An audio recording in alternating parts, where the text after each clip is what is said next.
আৰু অকণমান মোক আমাৰ সিট বেল্টটো মাৰি লোৱা উচিত হয়।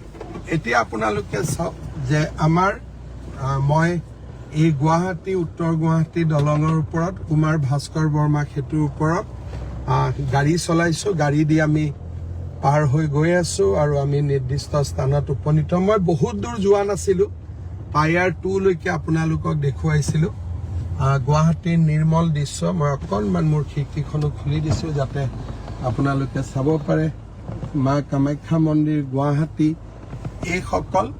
আৰু আমি এতিয়া কুমাৰ ভাস্কৰ বৰ্মা সেতুৰে গাড়ী চলাই আপোনালোকক আমাৰ নতুন সেতুখন পৰিচয় কৰাই দিবলৈ চেষ্টা কৰিছোঁ। মই আৰু অলপ আগত যাব পাৰিলোহেঁতেন, কিন্তু আগত ৰং আদি দি আছে, কালাৰ পেইণ্টিং কৰি আছে, আমাৰ শ্ৰমিকসকলে কাম কৰি আছে। কাৰণ